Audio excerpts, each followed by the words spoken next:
Good morning students. आज हम पहला लेक्चर लेके आए हैं Hindi for UP PCS mains. इस वीडियो सीरीज में हम आपके साथ डिस्कस करेंगे कि हिंदी कम से कम टाइम में कैसे पढ़ी जाए और कितना हम फोकस करके अबव 90-100 मार्क्स ला सकते हैं। टेकिंग माय एग्जांपल, मेरा इंग्लिश मीडियम था और मुझे हिंदी बहुत ही कम आती है। मैंने बहुत ही लिमिटेड टाइम में तैयारी करी थी एंड फॉर्चुनेटली मेरे 103 मार्क्स आए। तो मुझे क्या लगता है कि अगर मेरे आ सकते हैं तो किसी भी बच्चे के, अगर उसने एक सही एफर्ट्स और सही स्ट्रैटेजी से काम किया तो उसके भी 95-100 आराम से आ सकते हैं and it can be a very scoring area. बस आपको थोड़ा सा ध्यान देना है इस पे। आप जीएस 1, 2, 3, 4 पे ध्यान दीजिए, बट हिंदी को भी साथ के साथ लेके चलिए। तो पहले लेक्चर में हम डिस्कस करेंगे आपके साथ वाक्यांश। तो first of all I want to thank doctor BD Singh, जिन्होंने अपनी किताब को हमें पढ़ाने के लिए यूज करने की परमिशन दी। So we have got the document from Samanya Hindi by doctor BD Singh. इन्हीं की नोट्स मैंने पढ़े थे एंड बहुत ही ज्यादा लिमिटेड है। देखिए ज्यादातर प्रॉब्लम क्या आती है, 3 महीने 4 महीने में हमारे पास जीएस पढ़ने के लिए बहुत होती है, तो हिंदी के लिए अलग से बहुत ज्यादा टाइम निकालना मुश्किल हो जाता है। तो आपको एक कंसाइज चाहिए होता है, तो this help me a lot. तो इसी किताब से मैं आपके साथ डिस्कस करूंगा एक एक एरिया। ठीक है, एक एक एरिया हम वीडियो लेक्चर्स के थ्रू करेंगे एंड बी विद मी। मैं आपको गारंटी देता हूं कि जितना हम वीडियो में बता रहे हैं आप उतना कई बार रिवाइज कर लीजिए। देखिए तरीका क्या है, मैं आपके साथ जो अभी कराऊंगा आपको एक साथ सारा याद नहीं होगा। आप इस वीडियो को एक बार देख लीजिए, कभी खाली टाइम हो तो 1.5x में लगाकर आप एक बार सुन लीजिए। ठीक है, जो आपको डिफिकल्ट वर्ड्स लगे, डिफिकल्ट ग्रामर लगे, आप उसके नोट्स बना लीजिए। ठीक है, मल्टीपल रिवीजन इज की फॉर हिंदी ग्रामर। अगर आपने हिंदी ग्रामर को पकड़ लिया तो आपके मार्क्स को कोई नहीं रोक सकता। It will be a bonus. और अगर आपको एसडीएम डिप्टी एसपी बनना है तो एक एक मार्क्स काउंट करता है। ठीक है, तो हम ज्यादा टाइम वेस्ट नहीं करेंगे and I will start the lecture with वाक्यांश। ठीक है, तो बिफोर गोइंग फॉरवर्ड तो हम बात करना चाहते हैं कि पेपर में आता क्या क्या है। ठीक है, तो आप देखेंगे आपका गद्यांश आता है। गद्यांश आपके 30-30 मार्क्स के 2 गद्यांश आते हैं। उसके अलावा आप देखेंगे गद्यांश 5-5 और ये 20, तो आपके 2 गद्यांश जो हैं 30 मार्क्स के हो गए। फिर पत्र आपका 10 और 10, 2 पत्र आते हैं। पत्र में आपको फॉर्मेट हम पढ़ाएंगे, उस फॉर्मेट को आप याद करिएगा और उससे रिलेटेड 2 से 3 पत्र आप प्रैक्टिस करके जाएंगे तो आपके यहां पर मार्क्स नहीं छूटेंगे। तो गद्यांश और पत्र की हम प्रैक्टिस थोड़ा लेट कराएंगे, क्योंकि यहां पर सीखने और याद करने का जो जरूरत है वो आपकी कम है। हम स्टार्ट करेंगे ग्रामर वाले पार्ट से। ग्रामर वाला पार्ट जो है आपका देखेंगे यहां पर 70 मार्क्स का आता है। देखिए मुहावरे 30 मार्क्स के हो गए आपके, वर्तनी शुद्ध करना, वाक्य शुद्ध करना 10 मार्क्स के हो गए, वाक्यांश के शब्द 10 मार्क्स, उपसर्ग प्रत्यय 10 मार्क्स, विलोम शब्द 10 मार्क्स। ठीक है, तो आप यहां पर देखते हैं तो आपको 150 मार्क्स में 70 मार्क्स की ग्रामर आ रही है। तो अगर हमें ग्रामर पे फोकस करना पहले शुरू करना पड़ेगा। ठीक है, तो अब हम शुरू करते हैं वाक्यांश से। Why I am starting with वाक्यांश is कि 10 मार्क्स आपके बहुत इजी हैं। देखिए आप इसको बार बार रिवाइज करते रहिए और आपको पता भी नहीं चलेगा कि आपको कब वो याद हो गए। और एग्जाम में जब आप उस शब्द को देखेंगे और आप उस क्वेश्चन को देखेंगे तो ऑटोमेटिकली आपको रिकॉल कर जाएगा। तो इस वीडियो में मैं आपको समझाते हुए वाक्यांश डिस्कस करूंगा और आप कोशिश करिए साथ के साथ सुनते हुए याद करने की, और कई बार प्रैक्टिस के बाद आपको बहुत आसानी से याद हो जाएगा। अभी बच्चे कहेंगे सर 100, 200, 400 वाक्यांश याद कैसे होंगे? Trust me, after 2 to 3 revisions of Hindi paper आपका ये बहुत आसानी से याद हो जाएगा, आपको पता भी नहीं चलेगा। बस आपको थोड़ा धैर्य बनाए रखना है। Have some patience with me. Video lectures हमारे देखते रहिएगा और कुछ भी डाउट आए तो आप हमेशा पूछ सकते हैं, ठीक है। तो हम पहले उससे स्टार्ट करते हैं। आपका देखिए यहां पर है, जो ईश्वर में विश्वास नहीं रखता, जो भगवान को नहीं मानता, उसको हम कहते हैं, जो भगवान पे विश्वास रखता है उसको हम कहते हैं आस्तिक, और जो भगवान को नहीं मानता, ईश्वर को नहीं मानता, उसको हम कहते हैं नास्तिक। सिंपल, भगवान को मानता है आस्तिक, नहीं मानता है नास्तिक। फिर आता है धर्म के काम करता हो, धर्मात्मा, ठीक है, जो धर्म के काम करता हो उसको हम कहते हैं धर्मात्मा। फिर आता है जो अंडे से जन्म लेता है, ठीक है, जो जानवर अंडे से जन्म लेते हैं उनको हम कहते हैं अंडज। सिंपल वर्ड से ही आपको पता चल रहा है, अंडज। जो पढ़ना लिखना ना जानता हो, अनपढ़, ठीक है। जो ज्यादा जरूरी होगा, जो कठिन होगा, उस पर मैं ज्यादा एम्फसाइज करूंगा, बाकी को मैं रीड करते हुए चलूंगा, ठीक है। जो पढ़ना लिखना जानता हो, साक्षर। देखिए ये सिमिलर वर्ड्स है, साक्षर, आपका अनपढ़, तो ये आप एक कैटेगरी में याद करने की कोशिश करिए। जो पढ़ना लिखना ना जानता हो, अनपढ़, जो पढ़ना लिखना जानता हो, साक्षर। जो दान करता हो, दानी। जो दिखाई ना देता हो, जो दिखाई नहीं देता, अदृश्य। जो कुछ भी नहीं जानता, अनभिज्ञ, ठीक है। ये जरूरी आप देखिए, जो कुछ नहीं जानता, अनभिज्ञ।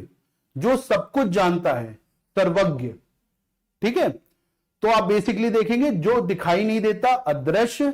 जो कुछ भी नहीं जानता, अनभिज्ञ। जो सब कुछ जानता है, सर्वज्ञ। जो थोड़ा ज्ञान रखता हो, अल्पज्ञ। अल्प मतलब थोड़ा, अल्पज्ञ। जो थोड़ा ज्ञान रखता हो। जो कहा ना जा सके, अकथनीय। और देखिए अ क्या हो गया, ऑपोजिट है। कथनीय जो कहा जा सकता है। अभी हमसे क्या पूछा गया था, जो कहा ना जा सके, तो हमने अ लगा के निकाल दिया अकथनीय, ठीक है। जो कहा जा सके, कथनीय। देखिए एक ही कैटेगरी है, जैसे अनपढ़, साक्षर। इसको साथ के साथ याद करने की कोशिश करिए। इस किताब में यही एक बेनिफिट है कि सारे वाक्यांश एक तरह से कैटेगरी में है, जो हमें याद करने में मदद करते हैं, ठीक है। जो कहा ना गया हो, अकथित। देखिए यहां थोड़ा डिफरेंस है। अभी क्या था, जो कहा ना जा सकता हो, वो हो गया अकथनीय। जो कहा ना गया हो, वो है अकथित, ठीक है। जो कहने, सुनने, देखने में लज्जापूर्ण हो, अश्लील। जो खाने योग्य हो, खाद्य। जो खाने योग्य ना हो, अखाद्य। तो यहां तक हमने कवर कर लिया अखाद्य। जो खाने योग्य हो, खाद्य। जो खाने योग्य ना हो, अखाद्य। जो आकार वाला हो, साकार। जो प्रशंसा करने योग्य हो, प्रशंसनीय। जो आकाश में घूमता हो, नभचर। जो दूर की बातें सोचता हो, दूरदर्शी। तो आप जल्दी से देखेंगे, जो प्रशंसा करने योग्य हो, प्रशंसनीय। जो आकाश में घूमता हो, नभचर। जो दूर की बातें सोचता हो, दूरदर्शी। तो इस वाली लिस्ट में अगर आपको ध्यान देना है तो आप यहां पर ध्यान दीजिए अंडज का, ठीक है। फिर आप ध्यान दीजिए अनभिज्ञ का, मैं अंडरलाइन कर देता हूं आपके लिए, ठीक है। आप अनभिज्ञ का ध्यान दीजिए, ठीक है। फिर आप ध्यान दीजिए कथनीय और अकथनीय, अकथित, इन 3 वर्ड्स पे ध्यान दीजिए, ठीक है। उसके अलावा आप नभचर और दूरदर्शी पे ध्यान दीजिए, नभचर और दूरदर्शी पे। तो 5-6 वर्ड जो हमारे मेन हो गए, नभचर, दूरदर्शी, अंडज, ठीक है, अकथित, अकथनीय, इस पे ध्यान दीजिए। मैं बताता रहूंगा, आपको कैटेगरी सब पढ़नी है, बट जो ज्यादा इंपॉर्टेंट है मैं साथ के साथ बताता भी रहूंगा। जो नियम अनुसार हो, नियमित। जो नियम के अनुसार ना हो, अनियमित। सिंपल, देखिए इसी तरह आपको याद करना है। जो देखने योग्य हो, दर्शनीय। हम बहुत बार अखबारों में पढ़ते भी हैं, दर्शनीय स्थल, ठीक है। तो दर्शनीय क्या है? जो दर्शन करने योग्य, दर्शनीय, दर्शन जो देखने योग्य हो, जो अनुकरण करने योग्य है, अनुकरणीय। अनुकरण क्या है? फॉलो करना, ठीक है। जो फॉलो करने लायक हो उसको क्या कहते हैं? अनुकरणीय। जो इंपॉर्टेंट है उस पर मैं ज्यादा एम्फसाइज करूंगा। जो किसी का अनुकरण करता हो, अनुयायी, फॉलोअर, ठीक है। जो किसी का अनुकरण करता हो, अनुयायी। जो जानने की इच्छा रखता हो, जिज्ञासु। देखिए ये याद करिए, जो जानने की इच्छा रखता हो, जिज्ञासा। जिज्ञासा क्या होता है? क्यूरियोसिटी। तो जो जानने की इच्छा रखता है, क्यूरियस, क्यूरियोसिटी। वैसे जिज्ञासा, जिज्ञासु, जो जिज्ञासा रखता हो। जो मोह ना रखता हो, निर्मोही, ठीक है। मोह, प्रेम, किसी चीज के लिए आपका अट्रैक्शन, जो मोह ना रखता हो किसी भी चीज का, वो कौन से लोग हैं? निर्मोही। जो पुरुष लोहे के समान बलिष्ठ हो, लौह पुरुष, हम कहते भी हैं लौह पुरुष सरदार पटेल। तो जो पुरुष लोहे के समान बलिष्ठ हो, बलवान हो, लोहे की तरह मजबूत हो, बलवान हो, लौह पुरुष। जो नष्ट होने वाला हो, नश्वर। यह भी इंपॉर्टेंट है, देखिए।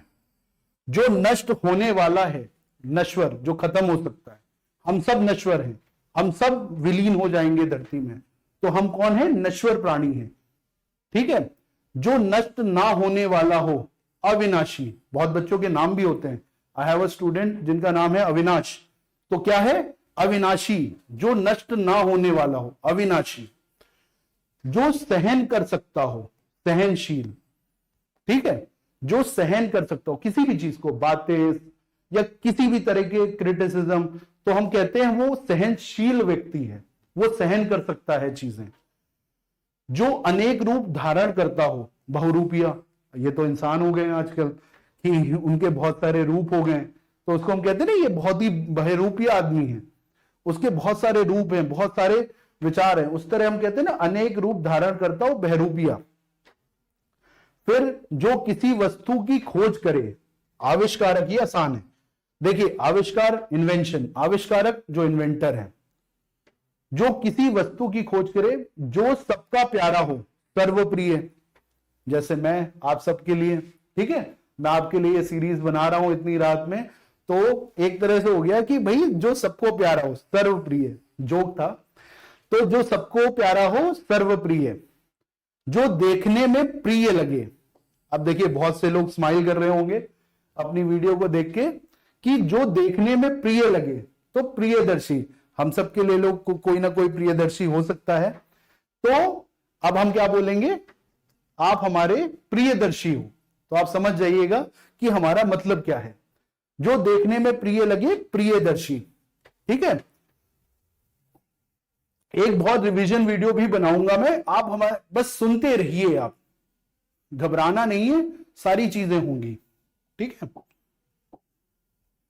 जो क्षमा किया जा सके, क्षम्य, और जो क्षमा ना किया जा सके, अक्षम्य।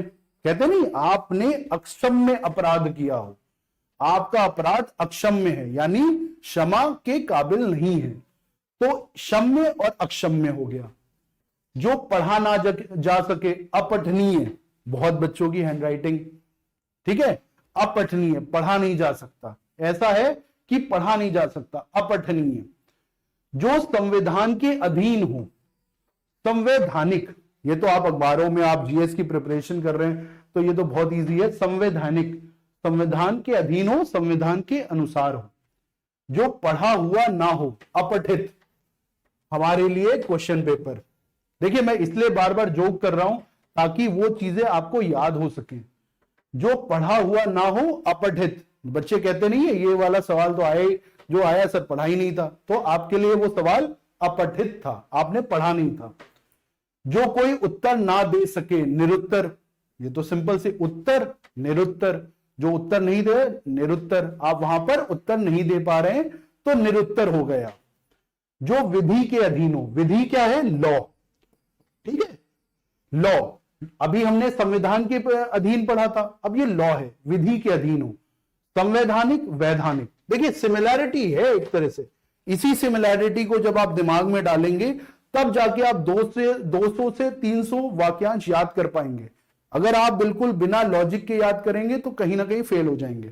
ठीक है, जो विधि विरुद्ध हो अवैध, जो विधि सम्मत हो वैध, वैध काम अवैध काम। ठीक है, जो बात लोगों में प्रचलित हो किंवदंती, किंवदंती। देखिए मेरी भी हिंदी इतनी अच्छी नहीं है तो मैं कोशिश कर रहा हूं, तो आप कि अगर मेरा प्रोनाउंसिएशन गलत है तो आप उसके लिए मुझे माफ करिएगा। जो बात लोगों में प्रचलित हो किंवदंती। ठीक है, ये वाला देखिए याद कर लीजिए, जो ज्यादा डिफिकल्ट लगे उसको याद करने का ज्यादा ध्यान दीजिए। ठीक है, जो वंश के अनुसार हो आनुवंशिक, जो वंश के अनुसार हो आनुवंशिक, जो किसी के गुण दोष की विवेचना करता हो समलोचक। जैसे आजकल सारे क्रिटिक हो गए, तो क्रिटिक कौन है? जो गुण दोष यानी कि उनमें क्या क्वालिटीज हैं, क्या उनमें वाइसेस हैं, उनकी विवेचना करता हो, वो कौन होते हैं? समालोचक। जो दूसरे की उन्नति से जलता हो ईर्ष्यालु, इसमें तो बताने की जरूरत नहीं है, ये बहुत ही इजी वर्ड है, बट देखिए डिस्क्रिप्टिव पेपर है, अगर ऑब्जेक्टिव होता तो ऑप्शन देख के मार देते, बट ये वर्ड्स भी याद रखना है। आपको पता है कि जो जलता है ईर्ष्या वगैरह कुछ होता है, लेकिन एग्जैक्ट नहीं याद आएगा तो वहां पर आप लिख नहीं पाएंगे। ठीक है, तो जल्दी से जरूरी वाले पढ़ लेते हैं। क्षम्य अक्षम्य, क्षमा के हिसाब से, संवैधानिक वैधानिक, लॉ से सम्मत या संविधान से सम्मत, आपका अपठित जो ना पढ़ा हुआ हो, किंवदंती जो बात लोगों में प्रचलित हो। ठीक है, आनुवंशिक वंश के अनुसार हो, समालोचक जो गुण और दोष की विवेचना करता हो, ईर्ष्यालु जो दूसरों की उन्नति से जलता हो, ईर्ष्या रखता हो किसी के भी प्रति, उस व्यक्ति को हम क्या कहते हैं? ईर्ष्यालु।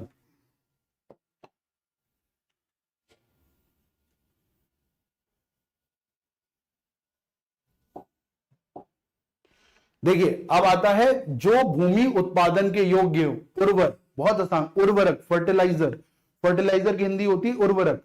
तो जो भूमि उत्पादन के योग्य हो उर्वर, जो भूमि उत्पादन के योग्य ना हो ऊसर। आपने ये पढ़ा भी होगा या सुना होगा, ऊसर जमीन। तो जमीन की फर्टिलिटी के हिसाब से हमने दो चीजें रखी हैं, उर्वर जो उत्पादन करने की यानी कि एग्रीकल्चर के लायक है उसको उर्वर बोल दिया है, और जो फर्टाइल नहीं है उसको हमने ऊसर बोल दिया है। जो अपनी इच्छा पर निर्भर हो, ऐच्छिक, ऑप्शनल।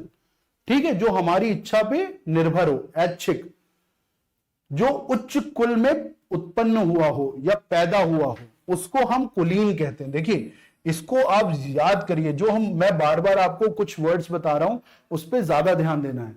जो उच्च कुल में उत्पन्न हुआ हो उसको हम कहते हैं कुलीन, यानी उच्च कुल में पैदा हुआ हो। जो बोल ना पाता हो गूंगा, जो जन्म से अंधा हो जन्मांध।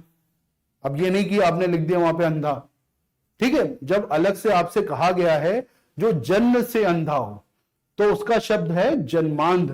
ये जरूरी से याद करिए, नहीं तो आप वहां पे अंधा लिख के आ जाएंगे जिसके मार्क्स नहीं मिलेंगे। जो तर्क के आधार पर ठीक हो, तर्क संगत, तर्क संगत, तर्क के अनुसार है। जो कठिनाई से प्राप्त होता है, दुर्लभ। यूपीएससी और पीसीएस का सिलेक्शन, यूपीएससी पीसीएस का सिलेक्शन दुर्लभ है, कठिनाई से मिलता है, बहुत मेहनत से मिलता है, तो दुर्लभ है।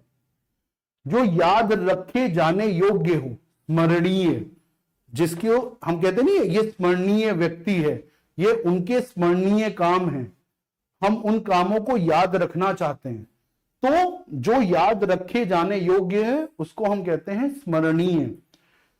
जो सभी कार्य अपने भरोसे करता हो, स्वावलंबी, स्वावलंबन, ठीक है, उसी से ये शब्द आया है स्वावलंबी। जो अपने भरोसे काम करता हो, इंडिपेंडेंट होता है ना, अपने ऊपर सारी चीजें रखता हो, स्वावलंबी। एक माता के पेट से उत्पन्न हो, सहोदर। देखिए ये आपको आसान लगेगा लेकिन इसको याद रखना है। जो एक माता के पेट से उत्पन्न हो, सहोदर। जो एक स्थान से दूसरे स्थान ना ले जाया जा सके, स्थावर। स्थावर क्या चीज होती है? एक जगह से आप दूसरी जगह उसको नहीं ले जा सकते। आपकी कौन सी हो गई? इनटेंजिबल। जैसे आपका घर, एक जगह से आप दूसरी जगह थोड़ी ना उसको ले जा सकते हैं। तो क्या हो गया? एक स्थान से दूसरे स्थान ना ले जाया जा सके उसको हम स्थावर कहते हैं। जो एक स्थान से दूसरे स्थान ले जाया सके उसको जंगम कहते हैं। तो स्थावर क्या हो गया? आपकी इंटेंजिबल, और जंगम हो गया टेंजिबल। ठीक है। जो मांस खाता हो, नॉन वेजिटेरियन कौन हो गए? नॉन वेजिटेरियन सामिश। ठीक है। जो नॉनवेज खा रहे उनकी हिंदी क्या होगी? सामिश। जो मांस नहीं खाता, निरामिष। नी लगा के आपने उसका ऑपोजिट निकाल दिया। देखिए, ऑपोजिट भी याद करने हैं आपको, विलोम भी याद करने हैं, तो ये भी ध्यान रखते रहा करिए कि ये विलोम शब्द हैं। जो मांस ना खाता हो, निरामिष या शाकाहारी। जो सबको मान्य हो, सर्वमान्य। ठीक है। अभी हमने एक पिछले पेज में वर्ड पढ़ा होगा, अगर आपको याद हो, जो सबका प्रिय है उसको हमने क्या कहा था? सर्वप्रिय। उसी तरह जो सबको मान्य हो वो सर्वमान्य। जो पहले कभी ना हुआ हो, ना सुना गया हो, अभूतपूर्व। इसको याद रखिए। जो पहले कभी ना हुआ हो या ना सुना हुआ हो, अभूतपूर्व। जो कार्य करना संभव ना हो, असंभव। जो कम खाता हो, अल्पाहारी। ठीक है। मैं नहीं हूं अल्पाहारी, इसीलिए ये कंडीशन हो रखी है।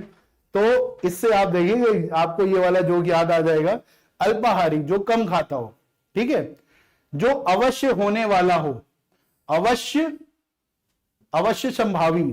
ठीक है। अवश्य भावी। मेरा प्रोनाउंसिएशन थोड़ा वीक है, बट बेयर विद मी, कुछ शब्दों में ये होगा।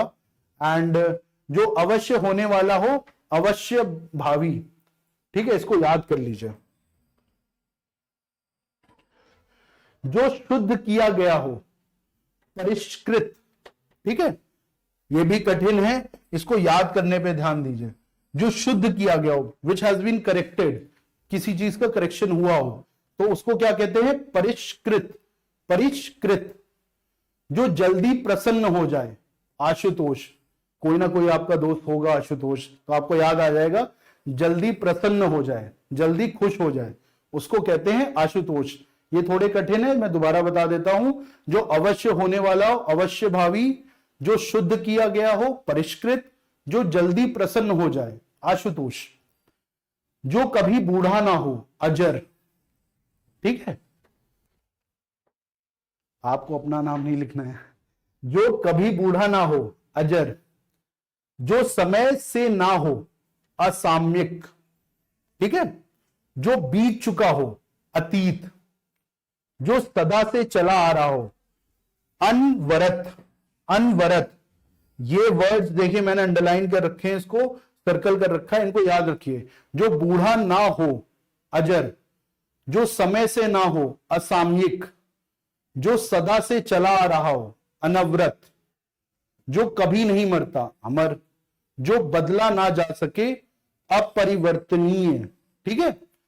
तो यहां पर हमने एक छोटा सा जो लेक्चर किया था आपके साथ, तो अब यहां पे मैंने बहुत सारे वर्ड्स किए थे। इसी तरह हम छोटे छोटे लेक्चर्स लाते रहेंगे, और जब भी आपको टाइम मिला करिए। देखिए, ग्रामर इज लाइक मैथ्स।